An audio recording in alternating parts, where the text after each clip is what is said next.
Officer madam, sniper তার position নিয়ে নিয়েছে, কিন্তু কোনো টার্গেট ফিক্স করতে পারেনি। নীলবাবু ওখানেই আছে। ওই ক্রিমিনাল নীলবাবুকে হোস্টেজ বানিয়ে নিয়েছে, বাকি দুজন মহিলাকে ছেড়ে দিয়েছে। কনস্টেবল ছুটতে ছুটতে এসে বলল অফিসার ম্যাডাম অবন্তিকাকে। এক্সচেঞ্জ? ঠিক আছে, খুব ভালো, এক্সচেঞ্জ করতে দাও ওকে। অবন্তিকার কোনো কথা না শুনেই কল্যাণী নিজেই দ্রুত সিদ্ধান্ত নিলেন। কল্যাণীর এই প্রস্তাব শুনে অফিসার অবন্তিকা বেশ অবাক হলেন। সে কিছু বলার আগেই কল্যাণী আবারও বললেন, অফিসার, আপনি হয়তো জানেন না, সেন পরিবার এবং তার ইন্ডাস্ট্রিজের নাম যথেষ্ট সম্মানের। আমাদের পরিবারের মেয়েরা কখনো এমন অঘটনের মুখোমুখি হয়নি। আমার বৌমা আর নাতনি এসবের পরে মানসিকভাবে বিপর্যস্ত হয়ে পড়তে পারে। বরং নীলকে হোস্টেজ বানালে কোনো অসুবিধা নেই। এমনিতেই ছেলেটি বেকার, আমাদের ঘাড়ের বোঝা। কোনো দাম নেই ওর আমাদের সংসারে। আজ যদি ও হোস্টেজ হয়, তাহলে আমাদের কোনো কাজে তো লাগবে। হয়তো কল্যাণী সেন নার্ভাস হয়ে পড়েছিলেন, তা না হলে উনি পাবলিকলি এভাবে বলতেন না।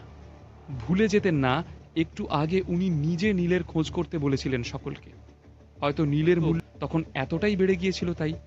তবে একদিকে নবীন মার খেয়ে হাসপাতালে ভর্তি, অন্যদিকে চিত্রা আর আদ্রিতার দুশ্চিন্তায় তিনি এতটাই বিচলিত যে উনি কার সম্পর্কে কি বলছেন সেটাও খেয়াল করছেন না।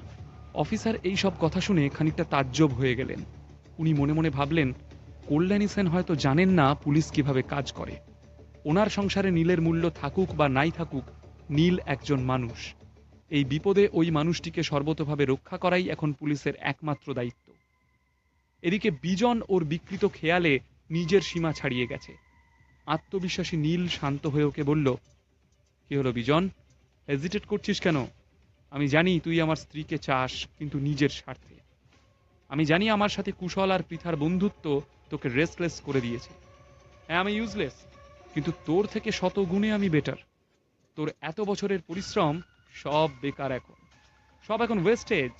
আর দেখ, আমার কাছে আদ্রিতা আছে, কুশল আর পৃথার মতো বন্ধুরা আছে। তোর কাছে কি আছে? তুই তো জিরো হয়ে গেলি রে বিজন। হেরে যাওয়া পশুর মতো বিজনের মন নীলের কথায় আবারও জ্বলে উঠল। চোখ দুটো রাগে টকটকে লাল হয়ে গেছে বিজনের। সে চিৎকার করল, shut up, shut up, shut up! Worthless জঞ্জাল তুই একটা, আর আমার সাথে নিজেকে কম্পেয়ার করছিস?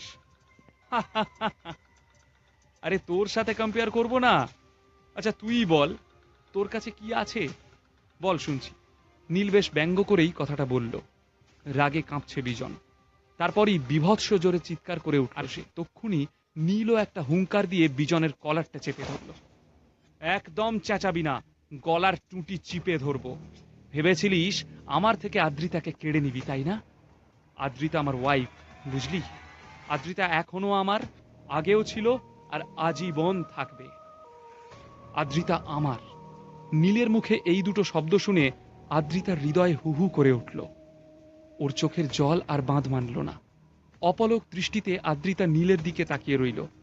আসলে নীল এভাবে কথা বলে বিজনকে তাতাচ্ছে, যাতে বিজন আরো রেগে গিয়ে আদ্রিতা আর ওর মাকে ছেড়ে দেয় আর নীলকে হোস্টেজ বানায়। আদ্রিতা সবটাই বুঝতে পারছিল, কিন্তু নীল এইভাবে নিজের প্রাণ বাজি রেখে ওদের বাঁচাচ্ছে, সেই কথাটা ভেবেই আরো কান্না পাচ্ছিল আদ্রিতার। নিজেকে হিরো ভাবছিস? সিনেমার গল্পের মতো শেষে তুই হিরোইনকে বাঁচিয়ে নায়ক হবি? ঠিক আছে চল, তোর সেই ইচ্ছা আজ আমি পূরণ করে দেব। Hands up! চল এগো, এদিকে আয়। বিজন ওর হাতের ধারালো চাকুটা নীলের দিকে তাক করে নীলকে মাথার উপর হাত তুলতে বলল। আমাকে এত বোকা ভাবার কিছু নেই বিজন, তোকে আমি বিশ্বাস করি না।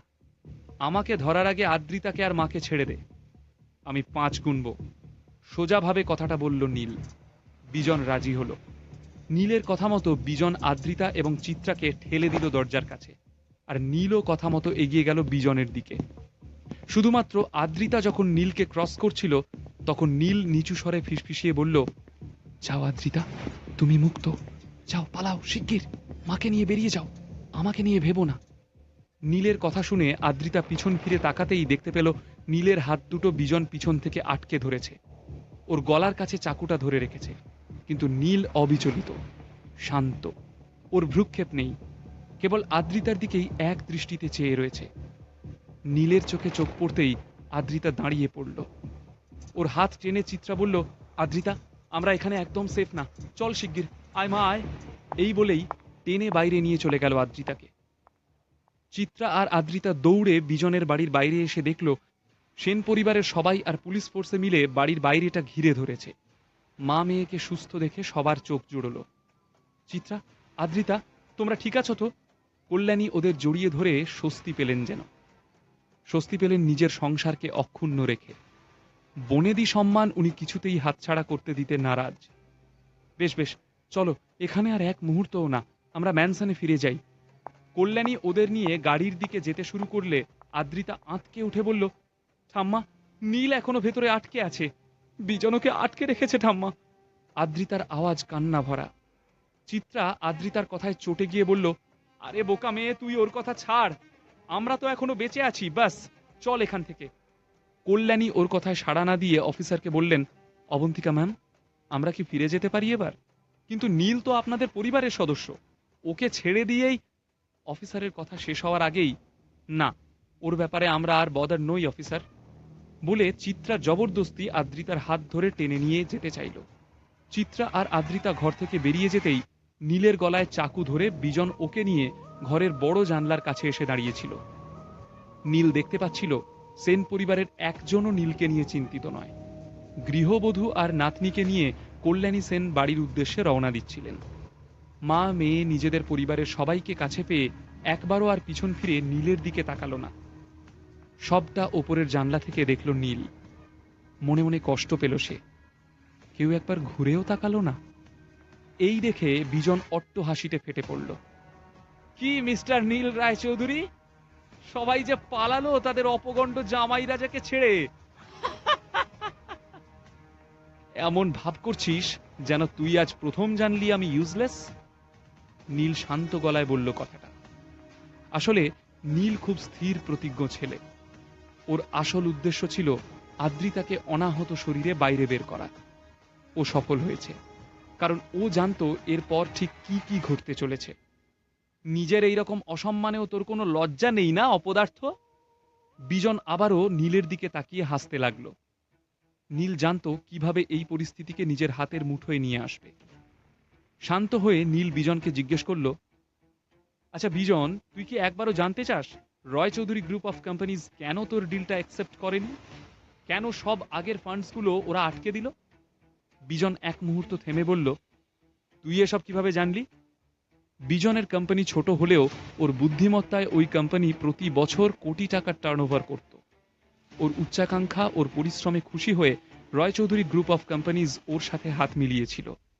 ওকে ক্যাপিটাল সংগ্রহ করতে প্রত্যক্ষভাবে সাহায্য করছিল। এই ব্যাপারে বিজন কাউকে কিছু জানায়নি, তাই কেউই কিছু জানতো না। ঠিক যেমন কেউ জানতো না হঠাৎ করেই কিছুদিন আগে সমস্ত ডিল ক্যান্সেল করে রয় চৌধুরী গ্রুপ অফ কোম্পানিজ ওকে প্রায় পথে বসিয়ে দিয়েছে। কিছুক্ষণ আগে বিজন আদ্রিতা আর ওর মাকে এইসব কথা বলেছিল, কিন্তু নীলের পক্ষে এসব জানা একেবারেই অসম্ভব। আর তাছাড়া বিজন তো কারো নাম নেয়নি, তাহলে নীল কি করে জানলো এইসব কথা? বিজন বেশ চমকে গেল। নীলের কথা শুনে ওর হাতের চাকুটা কাঁপতে লাগলো। দিক বিদিক জ্ঞানশূন্য হয়ে পড়েছিল বিজন। ওর মনে হলো এক্ষুনি শেষ করে দেয় নীলকে। নিচে অফিসার অবন্তিকা যখন পরের স্টেপ কি হবে সেই নিয়ে বাকিদের সাথে আলোচনা করছিল, ঠিক তখন একজন কনস্টেবল পিছন দিক থেকে ছুটে এসে বলল, ম্যাডাম, আপডেট। স্নাইপার জানালো হোস্টেজ এমন কিছু বলেছে যা শুনে ক্রিমিনাল খুব ক্ষেপে গেছে। আউট অফ কন্ট্রোল হয়ে পড়েছে ক্রিমিনাল। অফিসার অবন্তিকা আঁতকে উঠল। সমস্ত পুলিশ ফোর্সে তুমুল ব্যস্ততা শুরু হয়ে গেল।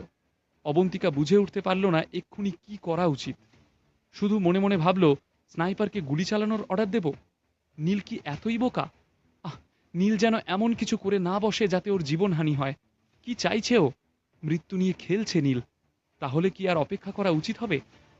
অবন্তিকা স্নাইপারকে গুলি চালানোর অর্ডার দিতে যাবে, তখনই অন্য আরেকজন কনস্টেবল এসে বলল, ম্যাডাম, আপডেট আছে। হোস্টেজ আবারও এমন কিছু বলেছে যে ক্রিমিনাল ঝুঁকে পড়ে হোস্টেজের কাছে ক্ষমা চাইছে বলে মনে করা হচ্ছে। কয়েক মুহূর্তের জন্য সবাই থমকে গেল। সকলে অবাক চোখে কনস্টেবলের দিকে তাকিয়ে রইল। হোয়াট? কি বললে? ক্ষমা চাইছি? Criminal? Are you sure? Abantika ভালোভাবে জানতে চাইল। অফিসার অবন্তিকা সঙ্গে সঙ্গে পাশের বাড়ির ছাদে গিয়ে স্নাইপারের কাছে গেল। স্নাইপারের হাত থেকে টেলিস্কোপটা প্রায় ছিনিয়ে নিয়ে নিজে দেখল সত্যি বিজন হাঁটু গেড়ে মাথা নিচু করে বসে রয়েছে। নীল ওর সামনেই দাঁড়িয়ে রয়েছে। ওকে দেখে বেশ রিল্যাক্সড মনে হচ্ছে। বিজনের হাতে চাকুটা আর নেই, কিছু দূরে পড়ে রয়েছে মেঝেতে। সেটাও অবন্তিকা দেখতে পেল টেলিস্কোপে। নীলের মুখে আত্মবিশ্বাসী হাসি। অবন্তিকা সহ পুলিশ ফোর্সের সকলেই বিস্ময়ে বাকরুদ্ধ হয়ে পড়েছে। অবন্তিকাও এতদিনের চাকরিতে প্রথম দেখল কোনো ক্রিমিনাল নিজের থেকেই হোস্টেজের সামনে পরাজয় স্বীকার করছে। তাহলে আর পুলিশের দরকার কি?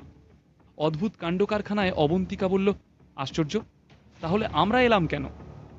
নীল কিন্তু বিজনকে আসল সত্যিটা বলেনি। উল্টে ও নিজের মোবাইল থেকে নিজের ব্যাংক ব্যালেন্সটা বিজনকে দেখিয়েছে। আর তাতেই বিজনের চোখ কপালে উঠে যাওয়ার জোগাড়। বিজন যাকে চিরকাল ইউজলেস ভেবে এসেছে, তার অ্যাকাউন্টে এতগুলো শূন্য দেখে ও পাথর হয়ে গিয়েছিল। ও বুঝতে পারল নীলই হচ্ছে সেই মানুষ যার সাথে দুর্ব্যবহার করার জন্য রয় চৌধুরী গ্রুপ অফ কোম্পানিজ ওর সমস্ত ডিল ক্যান্সেল করে দিয়েছিল। ওর হাত থেকে চাকুটা এমনিই পড়ে গেল। হাঁটু গেড়ে বসে পড়ে বিজন নীলের কাছে ক্ষমা চাইতে শুরু করলো। নীল, আমার মস্ত বড় ভুল হয়ে গিয়েছে, আমাকে প্লিজ ক্ষমা করে দাও। আগের সমস্ত ভুলের জন্য আমি তোমার কাছে ক্ষমা চাইছি। আই এম সরি, প্লিজ আমার জীবনটা এভাবে নষ্ট হয়ে যেতে দিও না।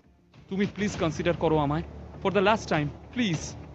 চোখে মুখে প্রবল মিনতি নিয়ে বিজন তাকিয়ে রয়েছে নীলের দিকে। নীল মুখে একটা মৃদু হাসি হেসে বলল, জীবনটা দাবা খেলার মতো, সব দান ভেবে চিনতে খেলতে হয় বিজন।